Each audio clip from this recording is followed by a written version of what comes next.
Good evening, everyone. Welcome to Discover Your Happiness, a webinar hosted by Vital Hub Innovations Lab. I'm Rukshila Fernandapulle, your moderator this evening. Vital Hub is the software development hub of Canadian-based Vital Hub Corp. Being in Sri Lanka for nearly 15 years, Vital Hub strives to digitize innovative healthcare solutions to the North American, European, Middle Eastern, and Australian healthcare markets. This webinar is hosted in collaboration with SLASCOM, the National Chamber for the IT and BPM industry in Sri Lanka. Living with a positive mindset during these turbulent times while enjoying work from home is a challenge for many of us, especially for the IT and BPM professionals who work around the clock, spending much more screen time. Within the past 2 years, we've all faced many challenges. We have been seeing and hearing so much information on the importance of washing our hands, cleaning and sanitizing, and other methods of keeping this virus away from us. We've all been extremely cautious about our physical well-being. Maybe we take extra vitamins or precautions to stay physically healthy. That has definitely been beneficial to us. But is only that enough for us to stay healthy?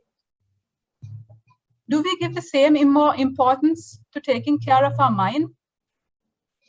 Though we may not realize, our physical health is greatly impacted by our mental health. If we ask ourselves, what have we done to uplift our mental health? The good news is it's still not too late. Today, we have an expert with this on us. She will be providing guidance to IT and BPM professionals on how to discover your happiness amidst this new normal and how to overcome challenges of returning to the post-pandemic office environment. Let me introduce to you our speaker of the day. Pianjali D'Souza is a professor in clinical psychologist at the Faculty of Medicine, University of Colombo. She holds a BA in psychology, MA in applied psychology, and a PhD. And she's also a chartered psychologist. She has been a visiting lecturer at several universities, including the Sri Jayawardhanapura Sabaragamuwa Kelaniya and the Kothalawala Defence Academy. Being the founder president of the Sri Lanka Psychological Association, Professor Pianjali has also been a member of the National Mental Health Advisory Council. Before we begin this session today, a few notes to the house. This session is being recorded. Questions can be posted on Slido, which is an anonymous platform.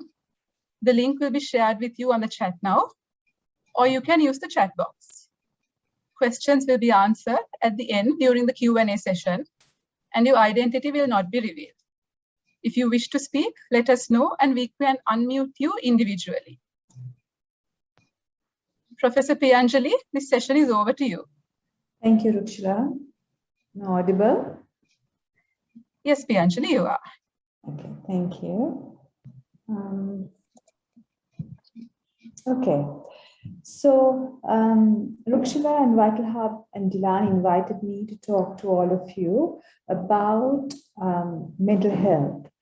And of course, whether there is a pandemic or no pandemic, mental health should be a prominent feature that we are concerned about if you want to live a happy, productive, effective life. Now, of course, the fact that this pandemic came into our life last year has pronounced the importance of mental health, because we do know that across the world, the impact of the pandemic had not been only felt on the physical body where the virus takes over, but also on the mental health of people who was not affected by the virus directly. Because of that, we have seen that rates of depression have increased worldwide, rates of anxiety, relationship breakdowns have multiplied. Violence against women, violence against children have increased. In fact, violence against women is called the shadow pandemic because it's so increased now. Then, of course, there is suicide rates have increased. So we see that this pandemic has brought on another non-communicable disease, which is mental health. But pandemic or no pandemic, we all have gone through challenges in life where we would have liked to have coped with these challenges in a much more mature and a much more effective way. So today, my talk to you is not necessarily on the pandemic itself, of course, it will be based on that. But whatever I do talk to you is for your life, because one fine day this pandemic will pass and we'll get on with our life. But yet, we do need to know how we could be, mentally healthy and having good sense of well-being. So what I plan to do is from 4 to say about 5:15. I'll be talking to you firstly about the indicators of an effective mind. Then I'll be giving you a whole toolbox of strategies on how to have an effective, well-functioning, healthy mind. And then in the last 15 minutes, we will be taking your questions. That's the kind of a structure that I have in mind for you. So, Rukshila, all audible, isn't it? Just want to check with you. Yes, Professor Pianchula, it's audible. Okay. So before we really go on to really learning how to be effective, have an effective, well-functioning, strong mind, let us really look at what are the indicators of such a mind. Because, we might all think that we are highly functional. Most dysfunctional people think that they're highly functional.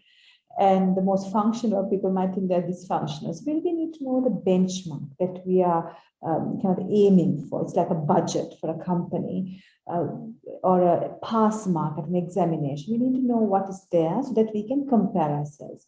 So I'm going to give you 5 of the more common indicators of mental health or mental well-being so that you could compare yourself to this list.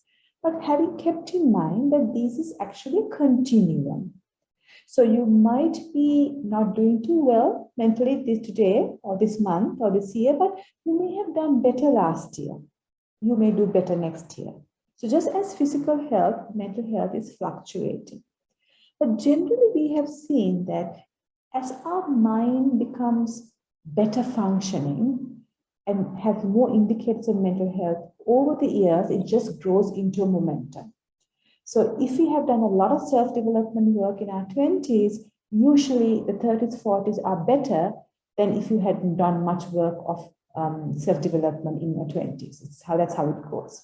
But it's never too late. In fact, one of my colleagues, a 70-year-old professor, when I wished her for her birthday a few weeks ago, she said, Pianchali, now at this age, at this milestone birthday, I realized it's really pointless trying to change others. I need to change myself. It's a late realization. I hope it's not too late. This is a 70-year-old talking. And now she's regretting that she didn't do this kind of self-development work when she was younger, for which she had done it. She would have had a much more rich life and a fulfilling life. So what is this rich life and what is the fulfilling life and what are the indicators of such a life? Is our first question, first segment of my talk to you.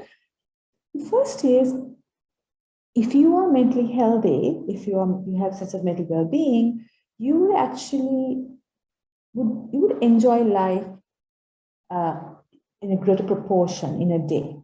Now, it doesn't mean that you'll be thrilled to bits morning, day, and night.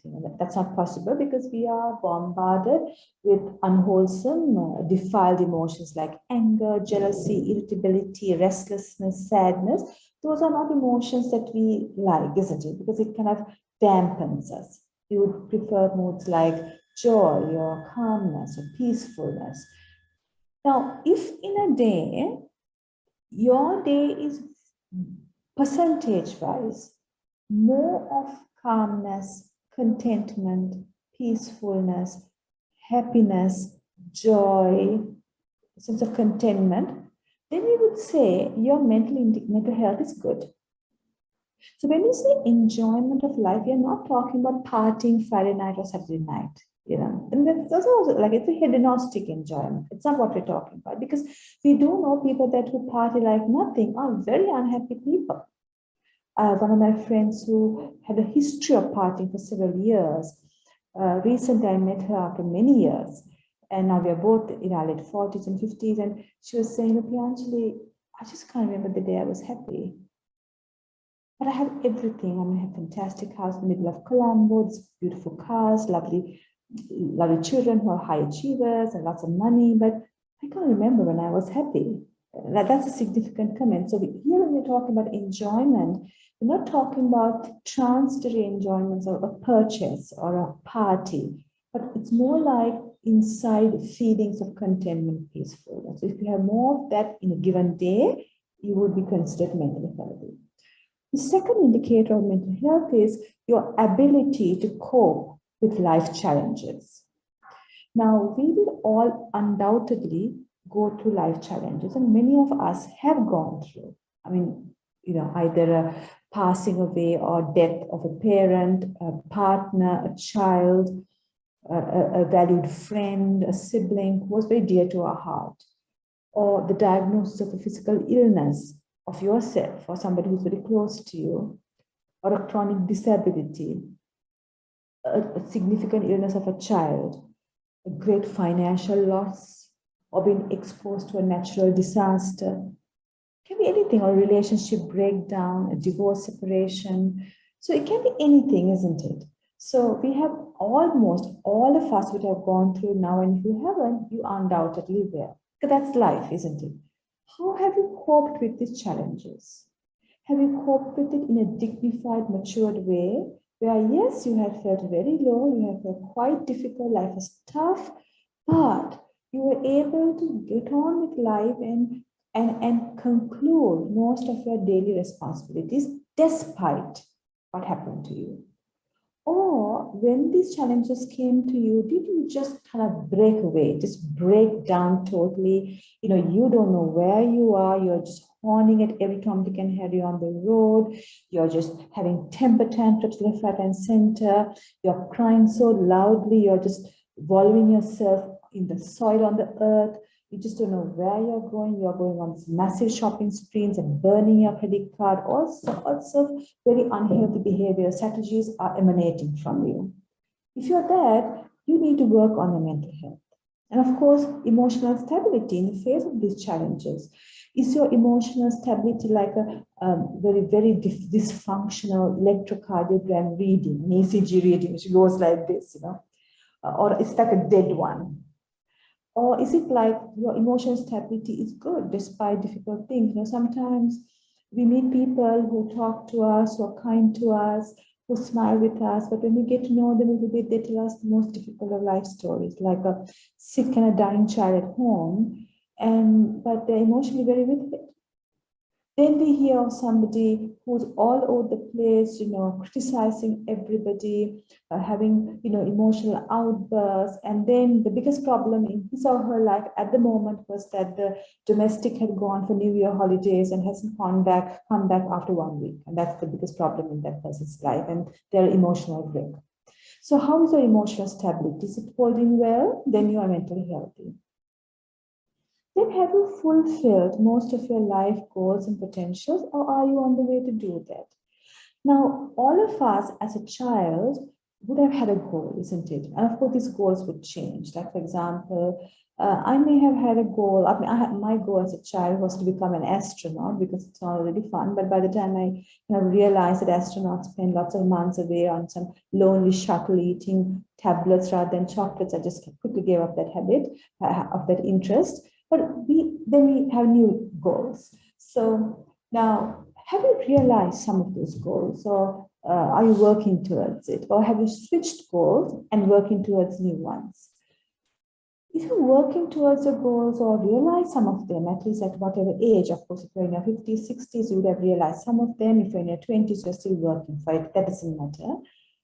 That is an indicator of mental health. And why is it an indicator of mental health? Because when you have a goal, you need to have patience, you need to have tolerance, you need to have grit, you need to have staying power, and you also need to have letting go of things that is not serving you in realizing your goal.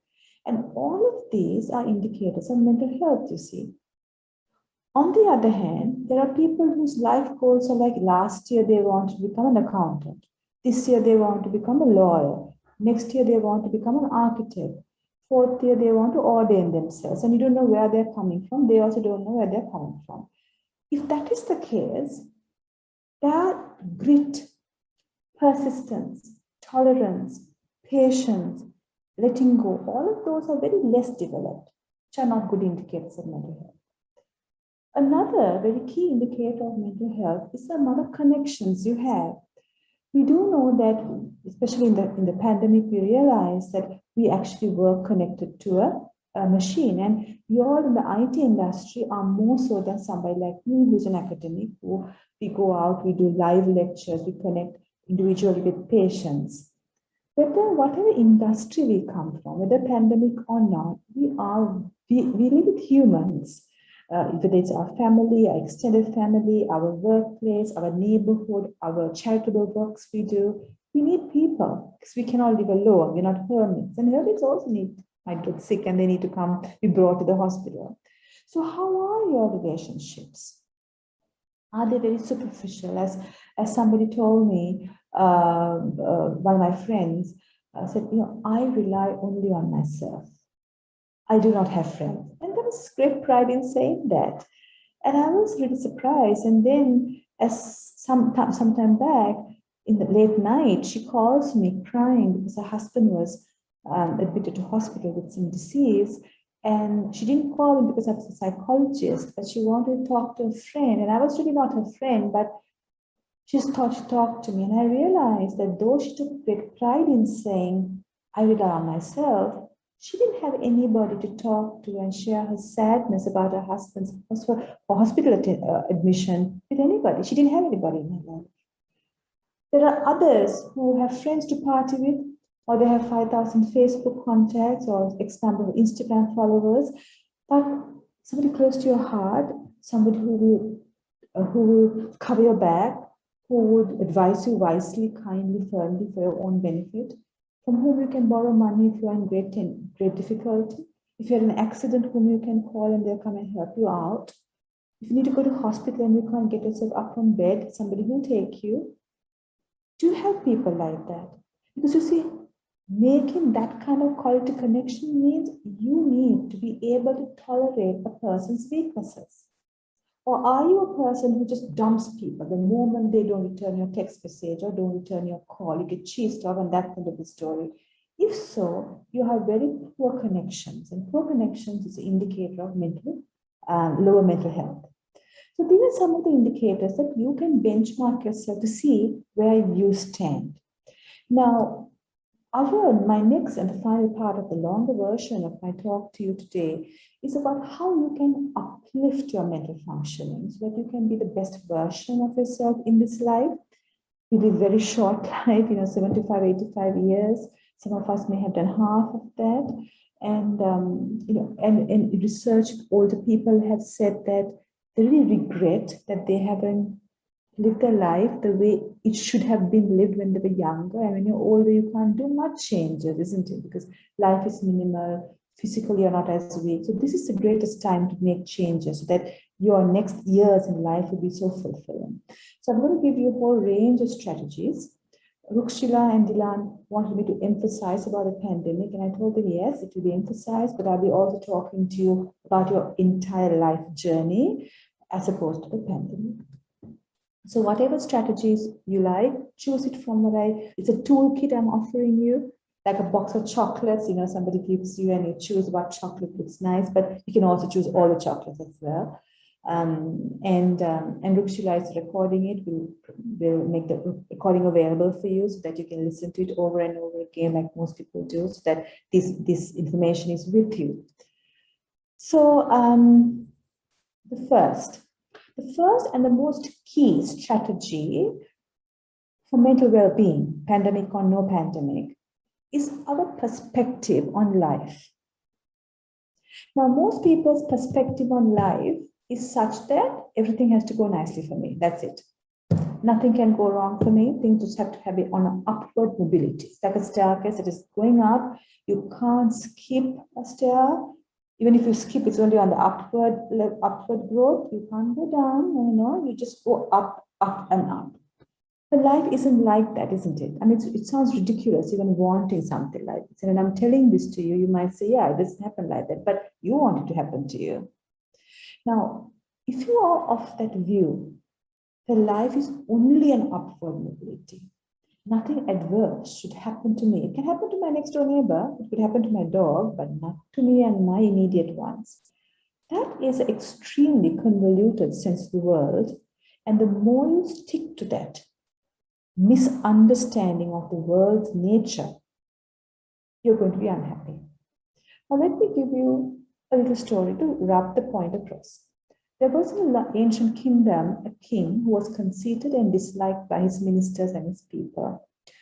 He heard of a ring that was owned by another king of another kingdom, and he wanted it. And the egoistical man he was, he had ordered his army general to get it for him, hook or by a crook.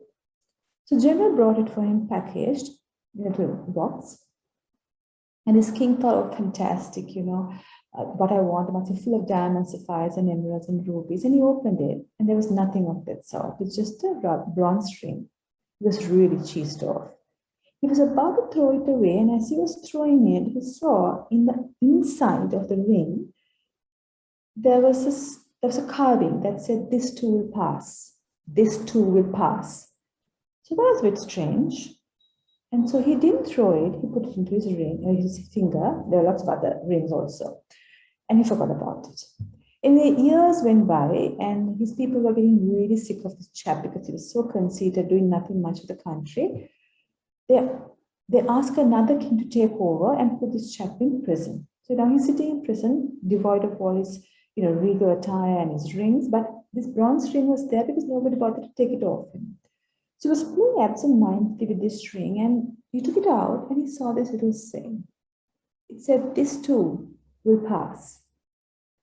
He thought, oh, that's interesting. For a moment, he kind of, like a little light bulb. And he said, well, I was a king, it passed. I'm in prison. This will also pass. That's the way. In Sinhalese, we say dharmataya. Or in Pali or Sanskrit, it's the truth of the world. It's the truth of the world. So anyway, some time went past and he was in prison, and his ministers now realized the new king was worse than the old one. So they felt sorry for this chap and came and told him, "Oh, king, the new one that replaced you was in far worse. We feel sorry for you. We will allow you to escape from the prison. You go to a village, do some, kind of farming thing and stay there as a free man." He agreed to it. So now he's in a village doing his farming work, very tedious because he was a king after all, not knowing how to do farming work, but freedom is essential. So he was there. He kept his ring handy. On and on, he looked at it and said, "This too will pass."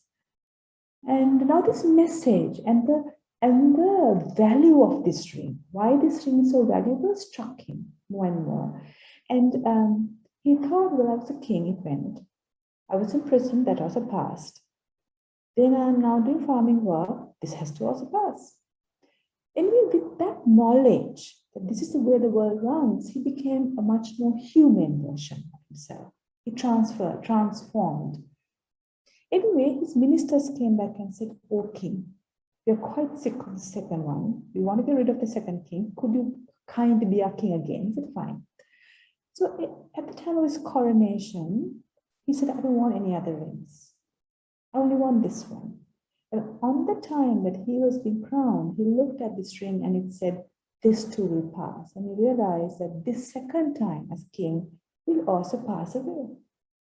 Now, our life, if we have that perspective, that this will also pass. There's on your left side of your screen, on the bottom, it says in Sinhalese, it said, if you do not change your view or the angle or the perspective that you have of life, you will be permanently having a prescription for unhappiness. So your perspective in life. Now, if you look at the pandemic, right? We know there were two significant pandemics in the world in known history. In the 1300s, there was a Black Death. 100 years ago was a Spanish flu, 1918 to 1919. During the Spanish flu, I have put a little notice that was done in the Spanish flu on the right bottom corner. You can see it's highlighted Thursday, November 7, 1918. It says, notice is hereby given that in order to prevent the spread of the Spanish influenza, all schools, public and private churches, theaters, movie picture halls, pools, room, and other places of amusement and lodge meetings are to be closed until further notice. Signed 19th October 1918, all that. So during that time, other than this Black Death, which killed 50 million people all over the world, by the way, there was also the World War I, World War II, apparently a diphtheria outbreak, as well as the Great Economic Depression was around the corner. So lots of significant issues were happening in the world. Not as it's worse than what it was. We are far better with the COVID-19. Not that we would want to embrace COVID-19, but I'm just trying to put it into perspective for you. Are you able to bring that perspective to your life? That life is spotted with challenges. That is the truth. You have to accept it and understand that, just as the king did. And if you are of that perspective, that when challenges come to you, if you can tell yourself that this too is a part of life. Just as when happy things come, this too is also part of life, but these things will change. So first strategy of mental well-being, pandemic or no pandemic, is this can also happen. It only can happen to humans, hence it can happen to me. The second strategy of happiness or mental well-being, I like to call the word mental well-being because it's much more holistic than just saying happiness.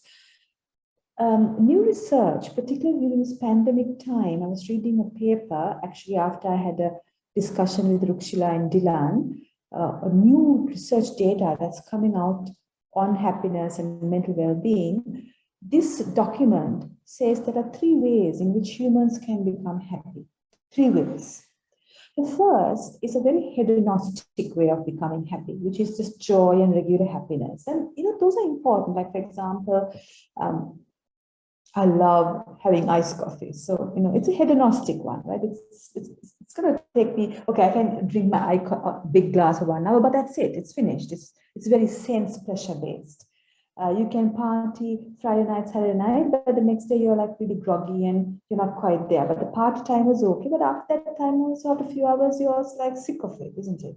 You can go shopping and after some time you're like exhausted. So those are very hedonistic, short-lived bouts of happiness that we give ourselves and is essential for us. That's the first and the more superficial, worldly types of happiness that you can get. And you can, of course, certainly indulge in them if you're feeling low. So having that nice cup of tea or coffee or meeting with a friend, watching a movie, do those when you're unhappy.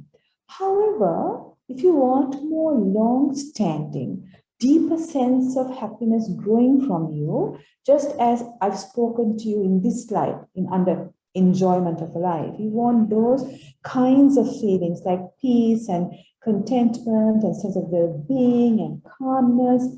This hedonistic joys and regular happiness is insufficient. You need to do more work on yourself. And what is this more work? It is living a meaningful life. And you might say, well, I live a meaningful life. I work hard at my job and I look after my spouse and my dog and my children, and I buy myself a vehicle and I put my children to good universities and send them to tuition. And, it's a meaningful life. But do you feel content doing that? When we talk about meaningful life, we are thinking of a life that is beyond your immediate self-concerns. What is of immediate self-concern is about preserving myself and my family. That's what most people do. When we talk about meaningful life, we are going on the possibility of stepping away from me, myself, and I.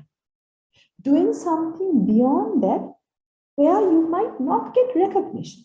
Now, a lot of people might do things like, now, for example, a person might build something and they put a plaque built by Pianjali D'Souza on September 29, 2021. Now, that is not, it is me. You have done a meaningful public work, but you can go and put your name there. The meaningfulness of it reduces because of that. Why? Ego is now embedded in that activity you have done. But then we I see people who do much meaningful things without trying to get glory out of it also, and which is purely for somebody else. Now, for example, I'll tell you a story. One of my colleagues, I actually got permission from to tell his name, Dr. Sajid Edirisinghe. He's one of my colleagues at the anatomy department at Sri Jayawardena Medical Faculty. I saw on his Facebook page, he had put about cleaning. He and his friends on at least 1 or 2 weekends a month, they go to various beaches in Sri Lanka, whether it's Kalmune or Pasikuda, Kokilai or Mount Lavinia, and they clean the beach of plastic. Then I have seen photos on his Facebook on tree planting with the Air Force, just buying tree planting and together with the Air Force. So I asked Sajid, like, what made you interested? He said, madam, I have an option of how I'm going to do my weekends. I can either get together with friends and party, or I could do something for our country, to the world. And I'm very passionate about ocean conservation and climate change and reducing carbon footprint. So it's tough cleaning beaches of plastic because it gets hot, it's salty, wind and water going on to you. And once you clean the beach from the plastic, another bunch of plastic gets swept up and we clean it again. But the sense of internal contentment of doing something like this, it's amazing. It outweighs any partying we do. Similarly for the tree planting. So would you do something like that? Would you, for example, volunteer at an elders home near your house, where you go and visit the elders whose own children don't come to visit them, and you do that every Sunday, maybe bring a child along? Or would you be having a domestic helper's child who's back in the village, where you're funding that person, just as you would do for your own child, for that person's education? Or you might be knowing a lady down the road who's of a poor socioeconomic strata, where you fund their entire grocery bill. Now, those are meaningful things that we could incorporate, which jacks up our sense of well-being. A third and a very important dimension of happiness or contributor is what we call psychologically enriching experience. And I want to talk to you about this in the post-pandemic work-life experience. Now, what are the psychologically enriching experiences? You might think, oh, it's going to Kenya on a vacation, like a safari, or going to Egypt to see the pyramids finally, or going to Peru to see the Maya civilizations, because they are enriching. No, we're not talking about that. Here, we are talking about psychologically enriching experiences as experiences given by challenging life situations. Research have shown, particularly research done during this COVID time, that those people who went through challenging life situations, those people means all of us, right? Me included, Dylan, Rukshila, all of you, went through a challenge. And for a long time, right? 16 months. It broadens our perspective in life if you allow it to be broadened. Some people, I do some clinical work as well, and I had a client, a patient, who was so angry at the pandemic. And she's like, this pandemic shouldn't happen, and why did it happen? And this is terrible, and really angry at the virus, the COVID-19 virus. But if you don't go to those levels, but look at the life as this is what life too is about, that can actually increase your well-being. And in fact, it has consequences for your back to work life, back to work post-COVID, because all of us have worked for 16 months, mostly from home, except say significant healthcare workers and essential service workers who've been going to work, so many long hours wearing PPEs. But most of us have been in the comfort of home. We don't know how your work life at home would be, but for some people it will be comfortable. And now you're asked to come back, at least on a flexi schedule, back to work. And you might think, oh, I have got now get adjusted again. And that's another challenge. But what research has shown is in those countries, like in the US and the UK, where people are going back to work, they have found that the reshift from the comfort of staying at home and the family, if it's a comfort, for some people it was not a comfort and they're waiting to come back to work, and that's fine. Coming back and adjusting back to a commute, to being with difficult employees and colleagues and annoying ones and all that, and having to have physical meetings is also a challenge. But these challenges can give you life skills and life perspectives, broaden your horizons about what life is, which in turn can increase your well-being. So research, I was reading an article, I think either on The Economist or The Guardian, and they found people who are going back to work in Wall Street. You know, we've seen photos of Wall Street, or you've been going there wearing full suit, you know, morning, day and night. And there are people who are now going back, the same people who used to wear full suit in 2019 or 2020, early 2020, wearing jeans and shirt and t-shirt, and life has changed. And there are so many people who decided, you know, I don't want to go back to this desk job. I want to start my own business. And that is significant, apparently, huge percentage in Western countries where people can take this risk of starting their own businesses.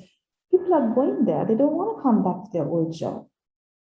Then there is an increase in what we call the silver hair divorces. Silver hair is the 50s, right? Because that's when you get your gray hairs. And anyway, silver hair divorces are divorces of people in their 50s after, say, 20, 25 years of marriage. People realize they don't get on well with their partners. They have grown apart as people, and divorce is usually high in that bracket. It's increased by about, I think, 20% in Western countries during this pandemic. Because why? People had time to, because they stayed with their spouses at home, and they realized, this is what I want for the rest of my life. You know, I don't have anything common with this person anymore. They may be a lovely person, but I can't envisage stay the next 25 to 30 years of my life with this person, and people are going into changes in their life situations.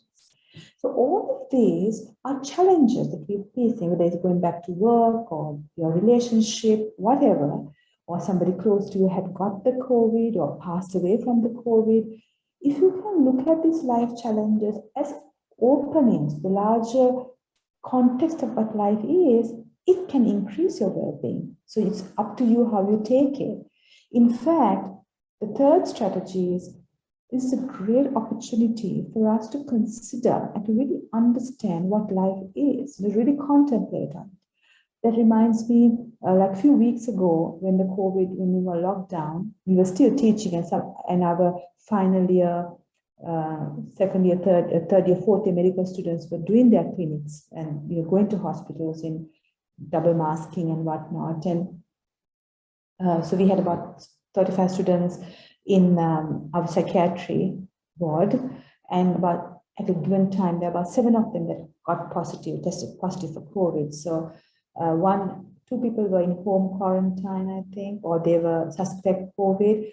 One was at the hostel in isolation. One was at hospital, NHSL, National Hospital, and the other one was in the intermediate care center in Rajagiri. So my colleagues wanted me to talk to them on Zoom to see how they're doing, because I'm a psychologist and all that. So I was really amazed. And these are 26-year-old young people, and these were finally medical students, done 4 years of extremely grueling medical training, where they just get up early morning and they have lectures even at 12 o'clock in the night. Some of the consultants finish their surgeries in the theaters and they come and teach, and they all go home really late. And they just got diagnosed with COVID, which means they had to take 2 weeks of their clinical learning schedule, which means that they might miss an exam with their batch. So they kind of go back by 2 weeks. So I asked the students, the 7 ones I connect on Zoom, how are things? And except one, 6 of them, story was, I'll just give one person. This young man said, madam, I'm currently connecting to this talk with you from Rajagiri Intermediate Care Center, which is the previous Ayurveda hospital near McDonald's. And she said, up to the time I was diagnosed with COVID, I had 4 months of grueling clinical training. I had done a clinical medicine appointment of 2 months, pediatrics appointment of 2 months. I don't know whether I was getting up, walking, sitting, going backwards, going forwards. I just like on an automatic schedule, because so many patients to see, so many case reports, so many ward rounds. That's part of medical training. And then I got diagnosed with this, and I came to Rajagiri, and initially I was a bit concerned, but these 2 weeks that I had was the best thing that happened to me, because it made me think that I don't want to run like this. Run, achieve. What for? I haven't even talked to my siblings or my father and mother decent time for months. I haven't spoken to my girlfriend or met her for weeks. And then you see there are diseases coming to us, and what is the enjoyment of life? And then he said, I'm so thankful for Sri Lanka. I'm so thankful for the poor taxpayers of our country, because of whom I have got breakfast, lunch, dinner, tea, biscuits at the Rajagiriya Center. I'm so thankful for everything. But this is a really mature person. How many of us would think like that? How many of us would look at this COVID experience as an opportunity to reflect on the way we had lived our life? Is it worth it? Is it worth the way we had conducted our interpersonal relationships so far? Is it time to change those things? Is it worth it to pursue and be so hectic? Is it worth it to just drink and smoke and do drugs and party? Is it worth it to do to our body?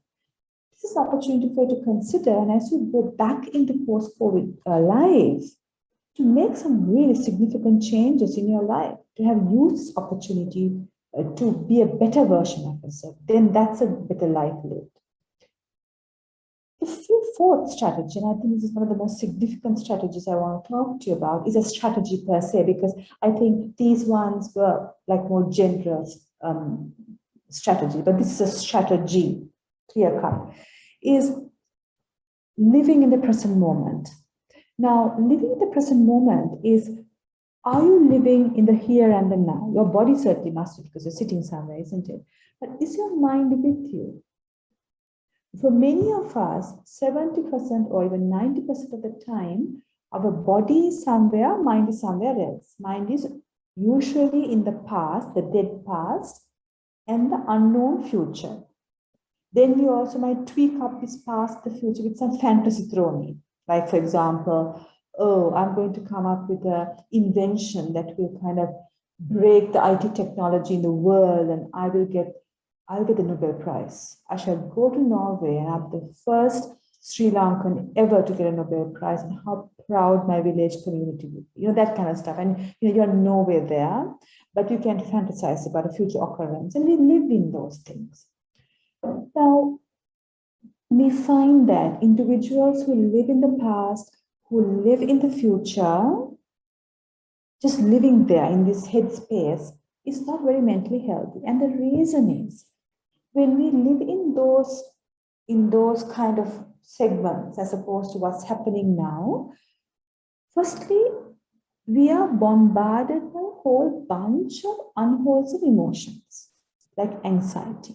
Anxiety is a sickness of the current generation, because anxiety is tied up with dreaming about the future now. Depression is thinking about the past. Oh, I should have done that. I shouldn't have done that. Guilt, everything comes from living in the past. Similarly, anger, frustration, all of these unwholesome emotions that drag you down seeps into the mind when you're not living in the present moment. However, when we live in the present moment, if I were to give you an analogy, it's like a well-thatched roof of a house. If you have a house which is well-thatched, nice tiling, sheets, whatever cyclone comes, you're going to be safe inside that house.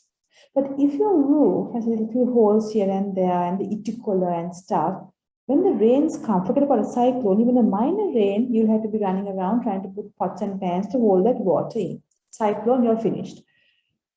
Our mind has to be also well-thatched, like a well-thatched roof of a house, so that emotions will drag you down, like unhappiness, anger, frustration, anxiety, won't plummet you. And how do you thatch your roof well? It's living in the present. How would you live in the present? You keep your mind on the activity you are doing. So, for example, you get up in the morning, as you keep your foot down from the bed, you are aware that your foot is touching the ground. How many people don't know their foot is touching the ground because they're thinking of the breakfast menu? Then while they're walking to the washroom, which they usually do, they do it on automatic pilot mode while thinking of the 9 o'clock meeting and how they're going to tell off their colleague there. And then they go and bump themselves on the wall rather than going to the washroom. However, a person who's living in the present moment, on the other hand, would be somebody whilst walking is aware of the walking process, because that's the only reality he or she has at that moment. Then he or she sees the mind is now wandering to what shall I have for breakfast? Shall I have toast? Shall I have moongatta or the noodles from last night? Now the thinking mind has got activated. The moment the person realizes the mind has got activated and moving away from her action at that time, they bring the mind back to the action. So basically, living in the present moment involves keeping your mind with what your body is doing. Easier said than done, because for many of us, we're used to multitasking, isn't it? We are talking to our child while texting some WhatsApp message to some random friend while the TV is on. So we think we are doing 3 things. Neurologically, the human brain cannot do 3 things. It cannot do 1 thing. So if you're going to do these 3 things together, you're basically doing 33% of 1 thing only. That's why we make so many mistakes when we multitask. In fact, we found through research that people who live in the present moment are far more creative, better problem solvers, and better decision makers than people who do not. That is why companies like Google and Apple have specialized courses on simply being in the present moment as a webinar or a course for their tech staff, so that their creativity can be unleashed. In fact, even in Sri Lanka, certain companies just want courses on how to live in the present moment. So then you might ask me, well, if I live in the present moment, how would I plan? As a company, we need to do projections, we have a business plan, we have a marketing plan, we need to have budget meetings. For that, I need to also reflect on the past. Am I not supposed to do that? No, certainly. What we are sitting here is certainly do your budget plans, you do your business plans, you have to reflect on the past practices so that you can project for the future. So about at that level, we need to decide what we're going to work, where to work tomorrow, or what food to cook, or whether to put the laundry or not. Those kind of things we do, we plan. Here, what we're referring to is ruminating, going beyond what is required. So, for example, thinking of what am I going to wear tomorrow? What should I cook for breakfast, lunch, and dinner? You do that, you decide, and you let it be. But what do we usually do? We think of what we're going to do tomorrow, and then we have little stories coming out of it as well. Or shall I wear that dress or this dress? Now, I wore this dress last week. So if I wear it again, even though it's an online meeting, that person in this department might think I had not been dressed. Now you have started that rumination business. It is that which you have to stop. I have a little picture for you on the top right-hand corner of 2 people. The first picture is somebody who is not living in the present moment. The second one is somebody on a board who is like the person who's living in the present moment. When you are living in the present moment, you are like the person on the board because you have control over your life. The vicissitudes of life, which are like the waves of an ocean, will come your way as it would, as life is. But you have some protection because you're in a boat. You have a pedal. You can decide which way you want to pedal and which island you want to go and land yourself in.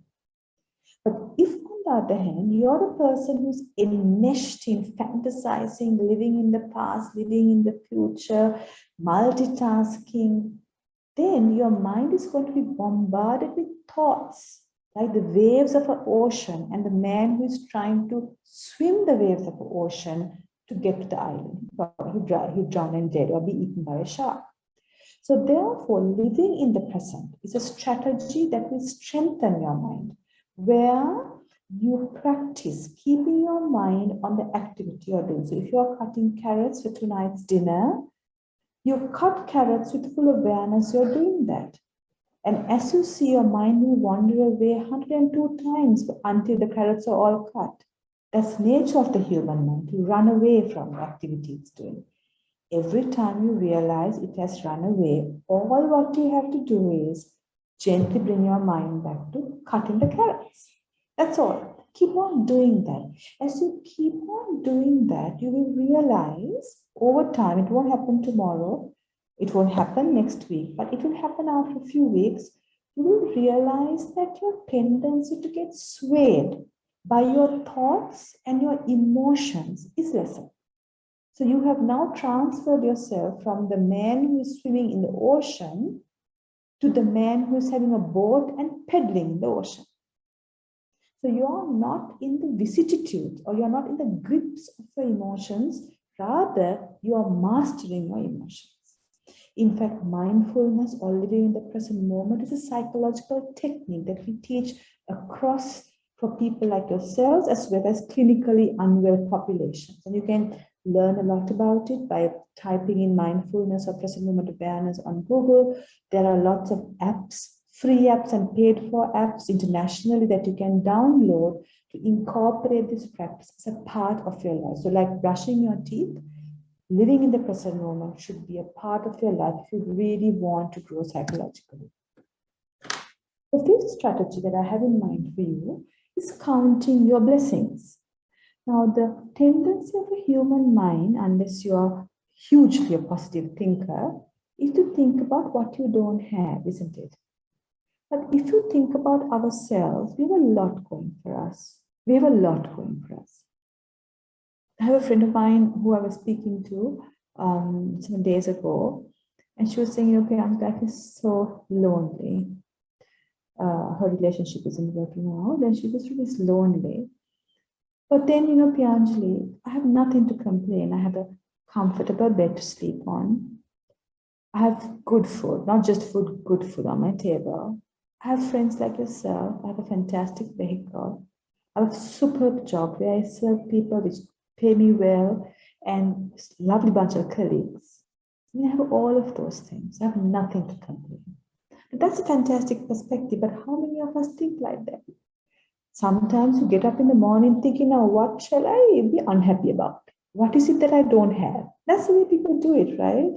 So learning to count your blessings, you have to sometimes learn it because our mind can't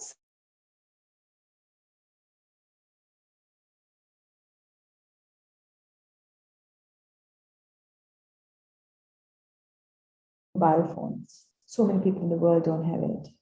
We have a good power supply. Some people don't even have a light bulb at their house, no electricity supply.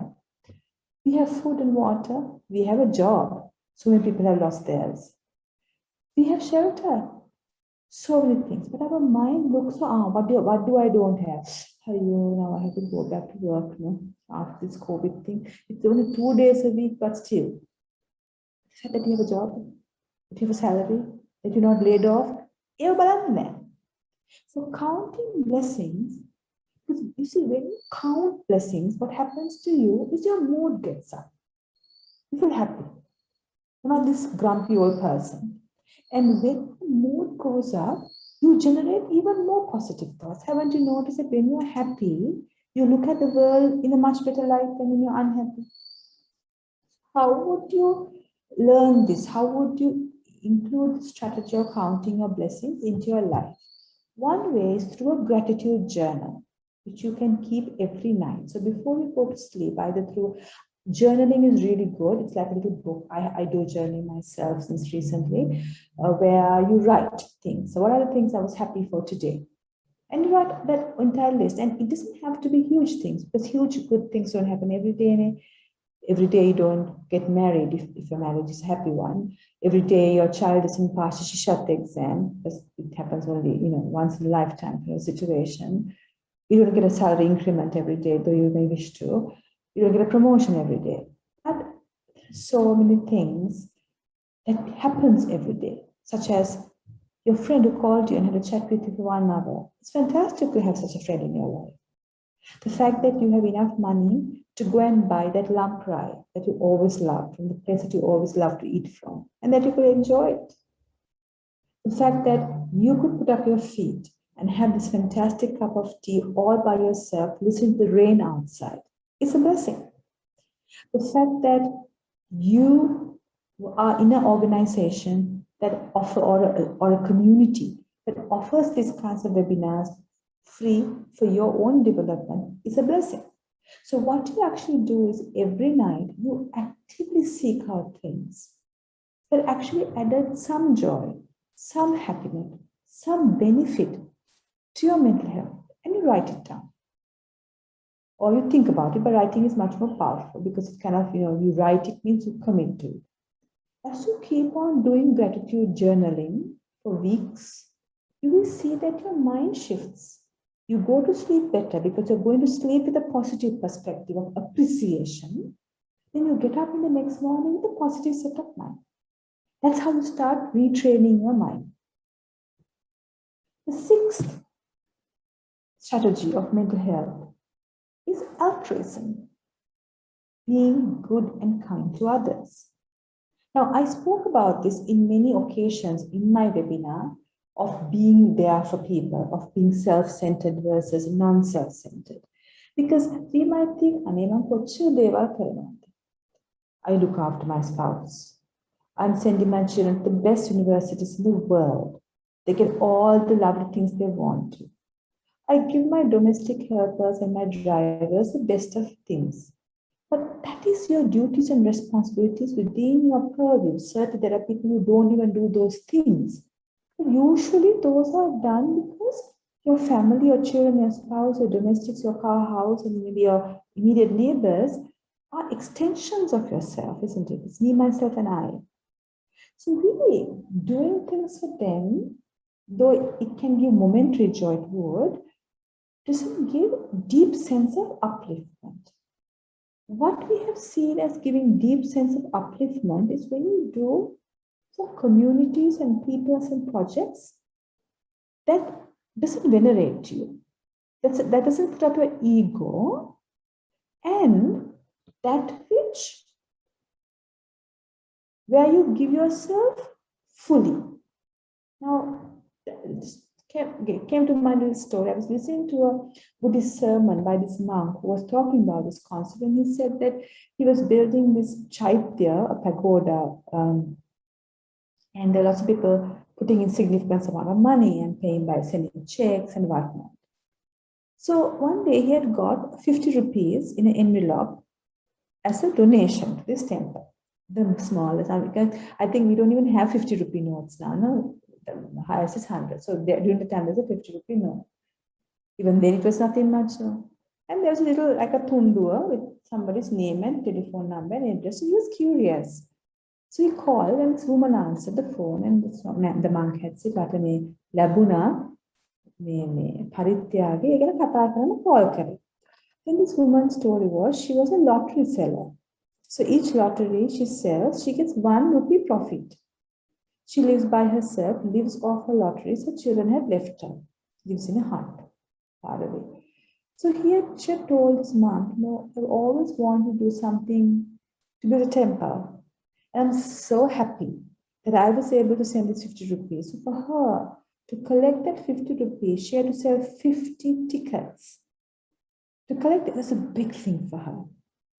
So I'm talking about things like that. It's not about the money that you spend. It's about how much of yourself are you extending, challenging yourself, going beyond your boundaries to do something for somebody. Another example would be you're going through a painful life situation when a friend calls to talk about her painful life situation. Are you willing to keep aside your situation and listen to your friend and offer her some wise counsel? Or are you going to tell off your friend to say how worse your life is? Or worse still, tell your friend your problems. And that poor woman is now thinking what happened to her when she called to tell you about her problems. So that's what happens.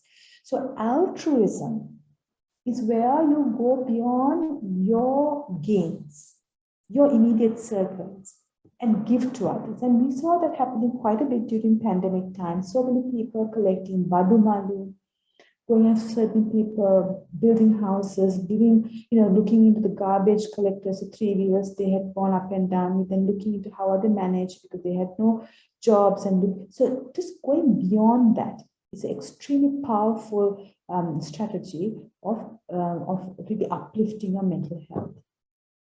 And again, coming to connected to altruism is being connected. I spoke to you about this as well as a mental health indicator is about the importance of being connected. And I think the IT industry, particularly because your connection is mostly with the machine, you have to make a concentrated effort for this. Having said that, it doesn't mean that you need to party every night, because amongst us, there are people who are introverts and extroverts. For example, I'm an introvert. I think I'm more to the introverts. People might think I'm extroverted, but I'm not. I like to be by myself quite a lot. I like to contemplate, to reflect, to self-develop. I can't really meet around with friends, meet people a lot. It's a little too much for me. And that's fine. So it doesn't mean that if you are somebody like that, that you now need to go and be the soul of the party. But what this thing means is that we need people to live, isn't it? We're not living in a tribal community 5,000 years ago in the Amazon forest. Even that they had a tribe. Because we need to call on people, we need people's care and love and resource and advice too until we die. So how do you associate with people? Because you see, some people say, my friends are insincere, they're backstabbers. Why is it that they're all backstabbers? Now, if everybody's a backstabber, there's a problem here, because the world is not full of backstabbers, there are sincere good people. So why is it that you couldn't attract these backstabbers, the good people? Is it because your way of analyzing people, your judgment is wrong all the time and that you attract these people? No. Is it that you're not as sincere and authentic? Because what I have seen personally, as well as through research readings and through with other people, is that your mind, you're all energy sources, our thoughts are energy. We attract people to us based on the way we look at the world, think about the world, and thoughts we generate. So if the thoughts you generate are full of manipulation, greed, insincerity, manipulations, all that, you will attract people of similar mind. Or even if you attract sincere people who's willing to be your friend in a sincere way, they get repelled off you because they see this nature in you. So therefore, one of the biggest protectors of your mind is having fantastic connections. But in order to get there, you need to have your humaneness sorted out. For example, are you tolerant of others? Or are you a person at the slightest flaw in somebody, you are just ready to dump that person? There are people like that. A friend didn't talk to you nicely at last week's dinner, I don't want to talk to that person. Or you're organizing a get-together and one friend says they can't come, you dump that person. Ultimately, who's really at fault? It's because of your lacks that you can't attract and keep long-term friendships. How long is your longest friendship? Is it 2 years from your newest office? Or there are people who say, like I have an aunt of mine, she's 86, and her longest friendships is about 60 years ago, which are friends from her university time. There are people whose longest friendships are people who were at school. My longest friendship would be from grade 4 when I was 10 years, my school friend, my best friend at that time. So what does it say about you? If you have long-term friendship, it says that you can tolerate another person's weaknesses. You're patient at another person's weaknesses. You're able to compromise. You're able to be giving to others. And because you have these qualities, you attract people who also are tolerant of you. So therefore, being connected, it's a protector of your mind. But in order to be connected, you need to get your act together. And it's not only with friends, but also acquaintances. Acquaintances bring a lot to our life. Like, for example, the security guard in the organization, or the man who waits in the corner shop that you buy your groceries from. Or if you go to Green Cabin, the girl who serves you, you don't know her name, you don't know where she comes from, but you've gone there so much, unconnected. Like, for example, during the pandemic, I go to Coco Verand and I buy the iced coffee. It's fantastic, best. And when I want to, now you can't order it easily. Sometimes Uber isn't working. So I called them, and now they have my number saved, and they know exactly what I want, and they are willing to come and even deliver it to my place. And that's what we call acquaintances, because I really don't even know the names of the people who are serving at Coco Veranda. They don't know my name, because half the time you're with the mask on, but that connection makes life easy for us. I'll give you a nice example story I read at the Reader's Digest. It said of a woman, it's a true story, who used to say good morning and good evening when she entered and left the house, or left the office building, it's a multiplex building, to the security. Security didn't know who she was, knew which company in which building, which floor, but didn't really know who she was, and she didn't know him. Anyway, one Friday evening, the security guard was just sitting and waiting, and how the other offices were closed, it was a weekend coming. Suddenly it occurred to him that this lady who says good evening or good night to him didn't go out, but she came in the morning. So he thought that's a bit odd, because she was a friendly lady and a very kind woman. Then he looked to see that she hadn't signed out. So then he thought that she was working late. Hours ticked by and nothing. He thought, did something happen to her? So what had happened was, this lady had gotten the lift after working few late hours, and the lift had got stuck. So she was stuck in the lift, and she knew that a weekend was coming. She was, I think, living by herself or whatever in a foreign country, and people will only find her on the Monday when they come back to work, and she's probably dead, no oxygen. But this security officer, because she was so kind to him, by just saying good evening and good morning, went in search of her, found this situation with the lift, and of course, rest is history, she was saved. So that doesn't mean that we go and say hi to every security guard and the bus driver and the bus conductor like that in a very user-based mentality. But what this shows is about our humanness connecting with others, which then benefits our life and our mental health.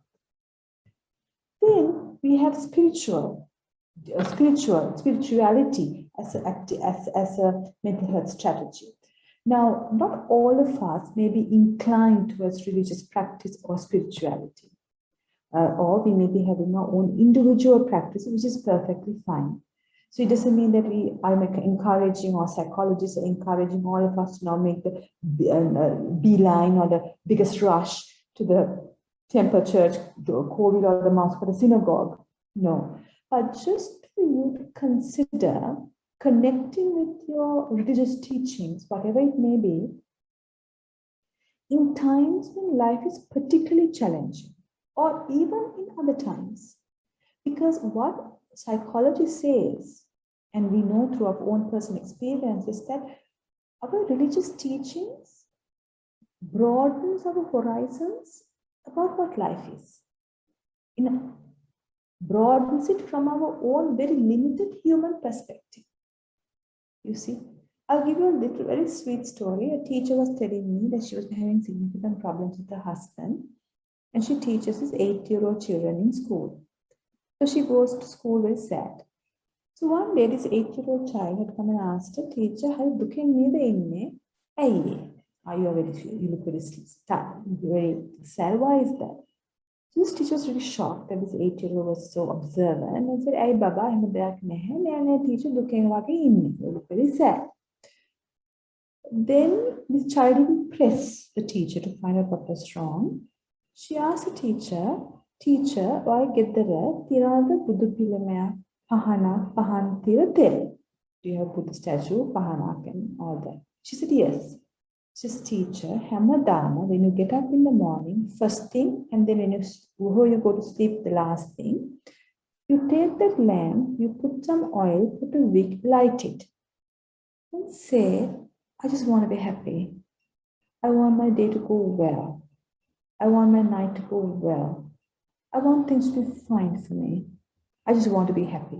So this little girl didn't say high-flown theoretical stuff like the Dukvaka, Nirogvaka, Sopataka, as somebody would. And you can do that, certainly. But she said something close to the heart, very human, very authentic, very genuine. This teacher was really shocked. And she thought, whatever it is, I'll do it, just as a gratitude for this little girl.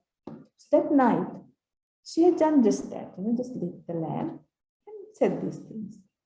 And she felt, she said, this sense of like a calmness, like things are going to be okay. And she continued the practice, and she still continued the practice to this date. And she said that kind of grounding, the kind of calmness that washes over you, the very simple spiritual practice can be very profound. So therefore, I invite you to visit, maybe reading a bit of the Bible, the Quran, the Bhagavad Gita, the Dhammapada. It doesn't have to go to high flown levels, like you won't rush and get the next Abhidhamma book if you're a Buddhist, when you haven't even read the Dhammapada. Start afresh, start new, and then get to the crux of the teachings. It could give you insights and perspectives that could broaden your horizons and uplift your mental well-being. But the ninth strategy I want to talk to you about is humor. Now, humor is the greatest softener of the mind, and Sri Lankans are aces at being humorous. The biggest calamity can hit us, and immediately there's a meme coming. You might remember, this came to my mind when they were doing this jogging track for Polonnaruwa. I think it was like we got to know in the morning, and in the afternoon there were these jokes of King Parakrama Bahu, who has that oracle leaf, but actually Puskola Potabari looks like people call it the pepper, running around the Parakrama Samudra in Polonnaruwa on the so-called track. So that's what Sri Lankans are about, isn't it? So humor is a fantastic softener of the mind. Now, when we talk about humor, we're not talking about humiliating others. Now, that also Sri Lankans are fantastic at. Now, a girl goes on the road, the guys will be cat whistling, saying hello, hello, hello, going near and telling some foul things to her ears and laughing. We're not talking about that kind of unwholesome humor. We're talking about wholesome humor. That means the kind of entertainment that you get involved in. If you're in a particularly unhappy state of mind, do you go and listen to further depressing music? Do you listen to mood-lowering books or TV shows or movies? I'm amazed at the number of people who, when they're unhappy, switch on and watch even more unhappy movies. Or they listen to even worse songs of like relationship breakdown. As it is, their relationship had got broken down, and then they listen to some other relationship breakdown songs, and they're crying away and eating soil and all that stuff. It's not going to help your mind. You see, I had a friend of mine who had a relationship breakdown. She was devastated. Then we had to go to Kurunegala. I was driving, and she got in the car and she gave me a pen drive and said, Pianjali, I don't want to listen to the kind of songs that you listen. They're far too happy. I want to listen to this set. They're specially compiled for myself. I said, well, why is it specially compiled? They're all unhappy, sad songs on love affairs. And that's why I can cry and cry and cry. So why would you want to do that? If you're unhappy, we need to have strategies to get out of it, not to sink further into it, like quicksand. So we see this happening. If you look at teledramas in our country or some certain movies, it's all about backstabbing, gossiping, acid throwing, fighting, all sorts of negative things, and you come out of it reeling with shock. So make sure that if you are going through a difficult patch in life, whether it's anger, irritability, jealousy, unhappiness, sadness, depression, choose your entertainment wisely. Don't blindly go into teledramas or Netflix or choosing movies or music that will further activate your mind to make it worse. Choose wisely.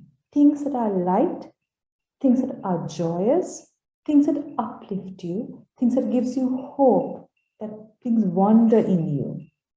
And also try to hang around with friends who bring lightness to life, not the gloom and doom variety who said, oh my God. It's like, during the pandemic, there were these gloom and doom types who, I don't want to listen to those types, because they are just as if the entire planet Earth is going to break into two kind of thing, and it's only a virus. So make sure that the company you keep is also healthy and humorous.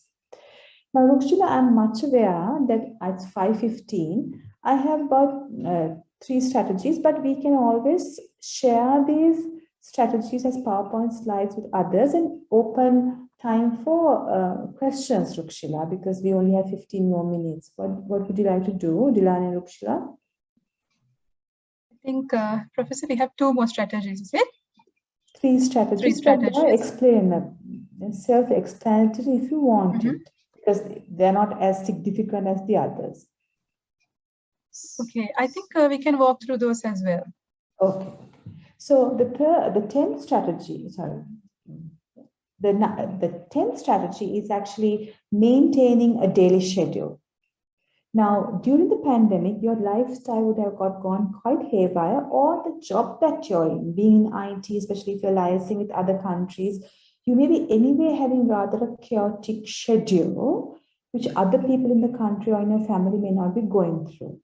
Of course, job-wise, you might need to adapt to it, especially as you go up the ladder. However, being also acutely aware that having a structure in life is important. Otherwise, life becomes very chaotic. That's why children have timetables in schools. So your waking up time, your sleeping time, the quality of food that you eat, not to vary it too much.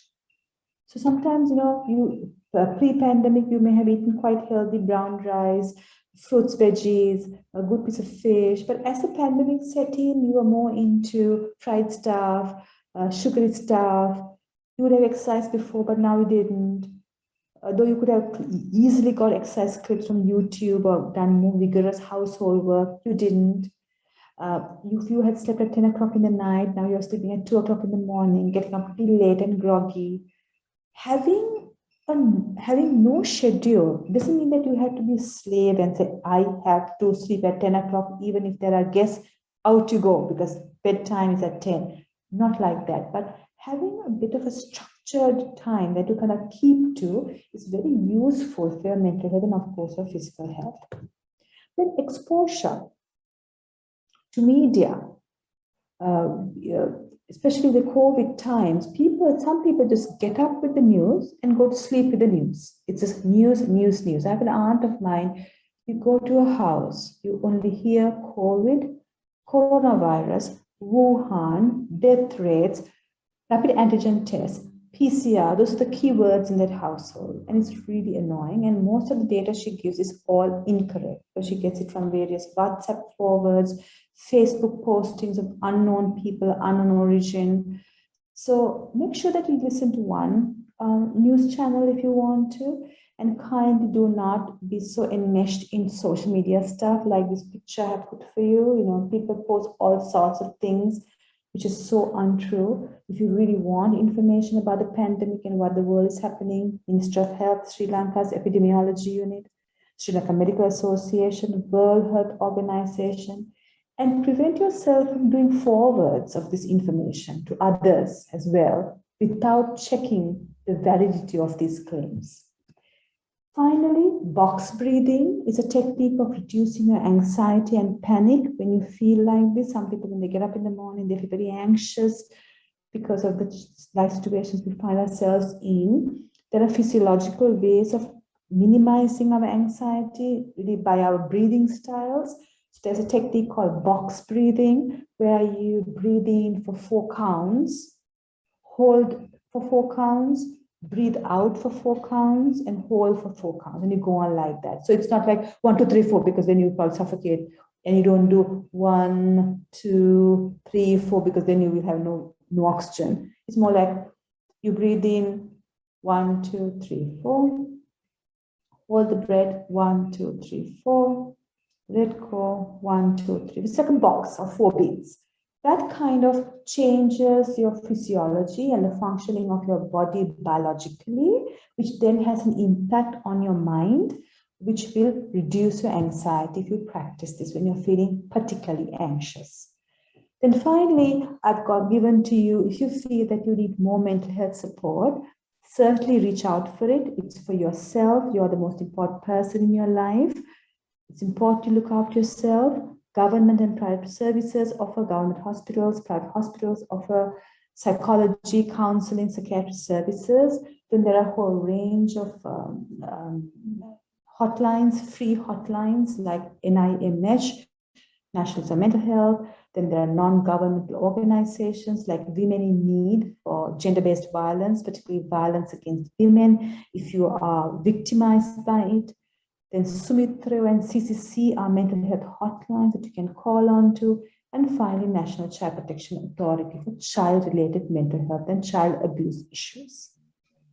So today I discussed with you about mental health and what indicators of mental health are. And then I gave you, I think, about 12 strategies of what you can do to include in your life so that your mental health, your well-being, your happiness and productivity would be upped, pandemic or no pandemic. Thank you very much. Thank you very much, Professor Priyanjali, for taking us through these 12 strategies of how to work on and to stay consciously mentally healthy, because our individual mental health benefits not only us, but it also benefits our families, our colleagues, and everyone around us. So now we'll be moving on to the Q&A session. So we have received a few questions as well. In the meantime, if anyone would like to unmute and speak, you can let us know and we can do so. Or you could post your questions on Slido. This is an anonymous platform, so we won't be informing your name. So you could just put in your questions. So let me go to the first question, or one of the questions which we have received. Okay, right, Professor, there is a question. How do we get away from procrastination? It would be great if you could say a few words about this. I think the fact that you know that you procrastinate itself is a big thing, isn't it? Because some people don't even know they procrastinate. I think really procrastination could be done. So first, knowing you do it is the fantastic. It's like 50% of the job done. Second is what I would suggest is you do it in, like say if you have to finish writing a book, like I say writing a book because I'm an academic and that's what we procrastinate about, or cleaning a cupboard or painting a part of your house, do it, try to see whether you can do it in shorter chunks, not the whole thing, because some people think in one shot I have to finish and that's going to blow your mind off.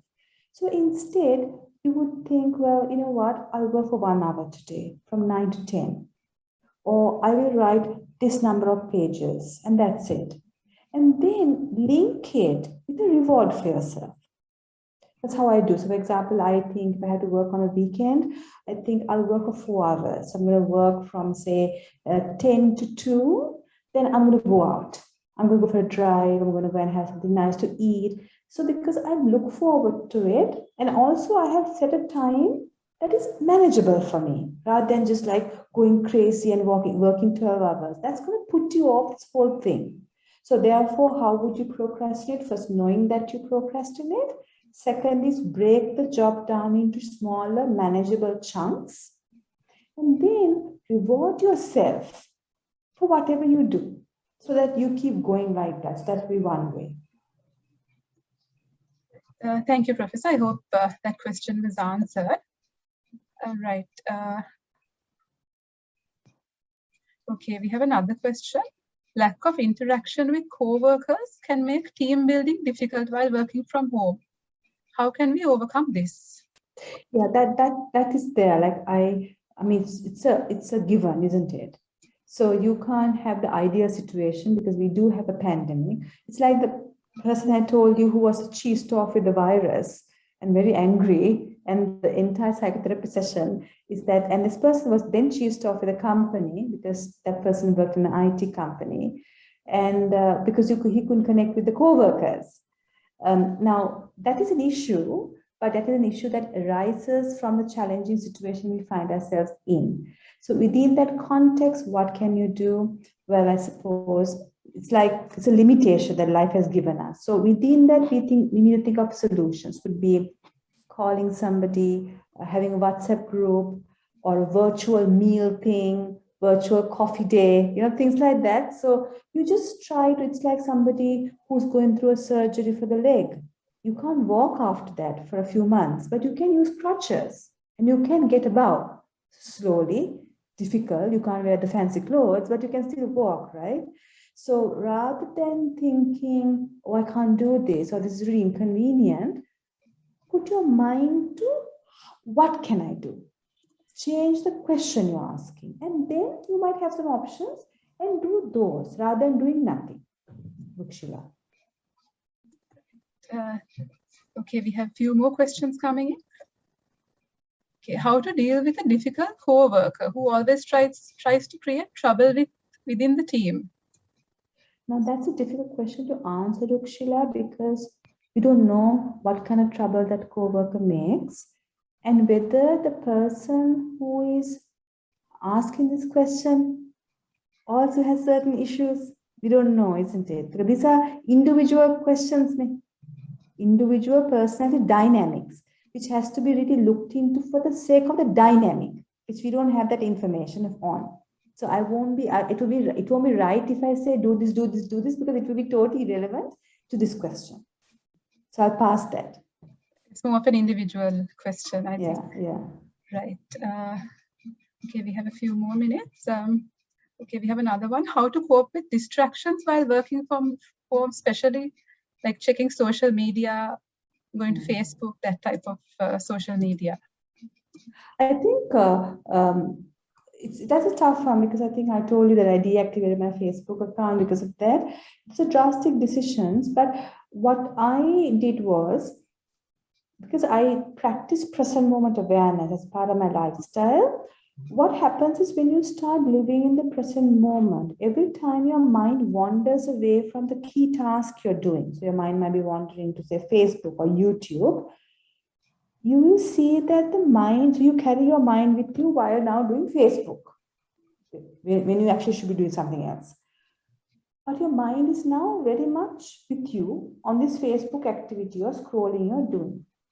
When you keep on doing like that, because you're in the present moment, not distractedly doing it, your mind itself starts realizing this is really worthless.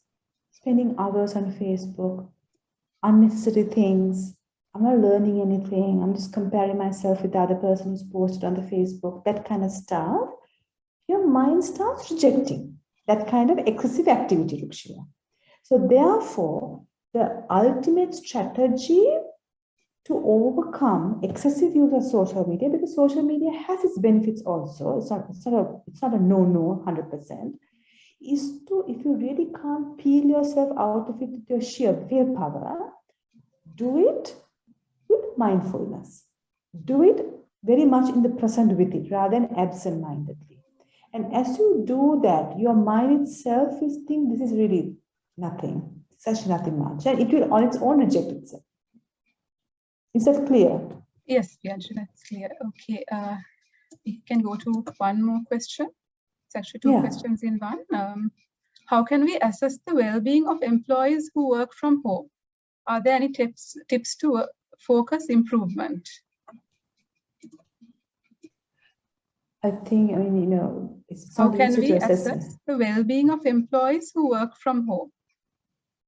Are there assessment, you can check whether somebody is dysfunctional. The very crude measurement for a non-mental health person to do that would be to see the change they have made from the baseline.